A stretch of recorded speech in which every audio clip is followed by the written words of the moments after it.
Coming up, 7 watercolor hacks you need to know. Understanding these will make you a more confident and creative artist.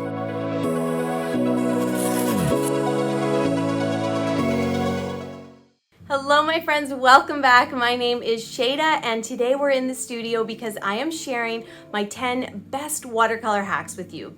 These watercolor hacks will change the way you think about watercolor painting and make you a more confident artist. It's a big guarantee, but I'm standing by it. In this video, you'll find the first 7 hacks and the additional 3 are over on my Patreon site.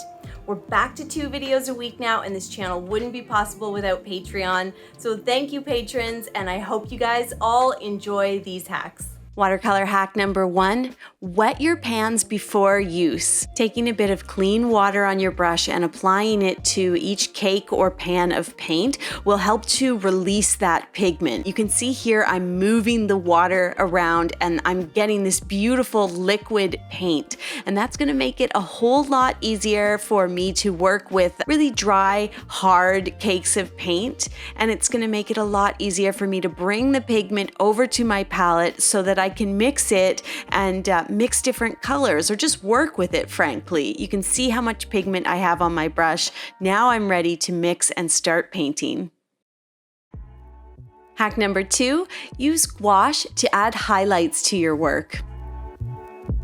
With watercolors, we go from light to dark, not dark and then light. And that means we can miss or lose some of our highlights along the way.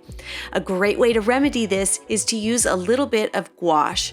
Gouache is a water-based opaque medium. You just need to mix in a little bit of water when you work with it. And it's a wonderful way to add those highlights back into your work. Here you can see I've got this little seascape. It's rather dark. There's not a lot of white, not a lot of negative space. I can take a little bit of gouache here and add those white caps to the waves, add some highlights to the clouds. This is such an easy way to breathe a little life back into a painting that you might have felt was too dark and muddled and you thought there was no hope. Well, there is. Enter a little bit of white gouache. Hack number 3 tackles that same issue. Sometimes as we work through a painting, we lose those little highlights and they're impossible to get back with watercolor.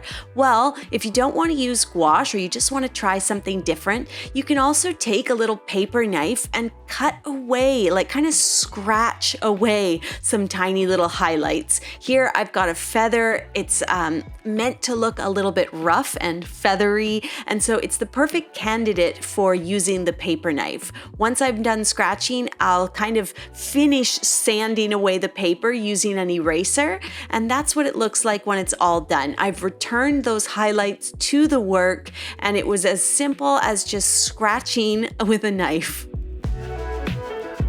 Hack number 4, consider masking. There are lots of different ways to mask out areas of your work, and masking simply means to protect an area or protect it from paint. One of my favorites is to use a little bit of tape, washi tape or painter's tape, block out an area, and that's going to give you a beautiful border. You can also use masking fluid. This you can buy on Amazon or at an art store, and it's a liquid latex that helps to protect areas of your painting. You can protect the naked paper, or you can protect an area that you've already painted. Just wait for the watercolor to dry and then apply the masking fluid over top, just so that you know you're not going to add any more paint. Once the fluid has dried, you can paint over those areas. And same with the tape, you can paint right over it. Both protect your paper or your dry painting from the addition of more wet paint. And if you'll wait a minute, I'll continue this hack. Once we've completed our painting, you'll see the power of masking. Hack number 5, try wet into wet to create fluid, organic, and unpredictable blends of color. So this is one of my favorite watercolor techniques. I don't know if you'd call it a hack, but I want to include it here because it's so important. Start by adding wet paint to the page and then simply add more pigment into the wet area. You'll get this really wonderful flow of color that's organic and fluid, and you don't necessarily know what's going to happen. Here I add just a little bit of darker pigment to the center of these pink flowers, and the color just blends out so beautifully. It's not something I can control or predict, and I don't want to. Those are the little happy accidents of watercolor that make it so magical. And as the artist, you really want to let go and give up the control, and that's when you get some of that watercolor magic. Number 6, remember to use a wet on dry technique to achieve precision and detail. So anytime that I need to be really precise with my watercolors, I want to do wet on dry painting, and that is just what it sounds like. You're going to paint on dry paint or dry paper. So no wet into wet when we want to get detailed. If I want to do something like these tiny green leaves or these little mini orange flowers, or even details like the stamen at the center of the flower, I want to be sure that those flowers are dry so that I know that paint is not going to run and behave in a fluid, organic, and unpredictable manner. Okay, as promised, our painting is complete and we are returning to our masking techniques. We're going to remove them now that the painting is dry. I start with the tape. I can peel all that paper tape away and I have this lovely, sharp, sophisticated border. And I can also remove all the masking fluid. It's like this rubbery substance that you can peel right off of the paper. And you'll notice that the paper underneath is beautifully protected. In this case, it's just the naked page and it looks so pretty as part of a very busy paint. And you might have noticed this is one more way to ensure crisp white highlights. For our final hack, I'll show you how to fix up a nasty mistake.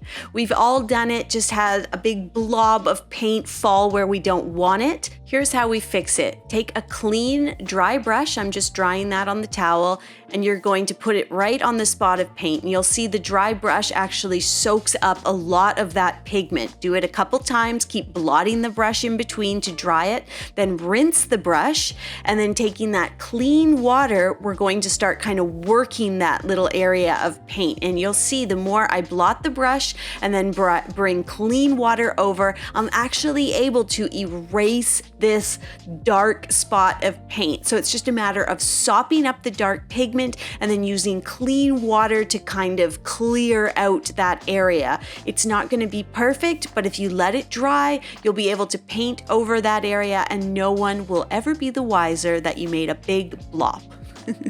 Me again.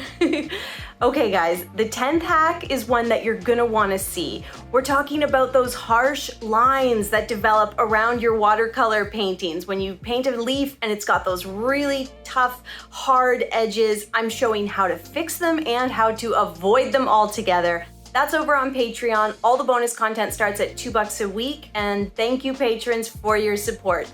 I'll see you guys soon with a new tutorial.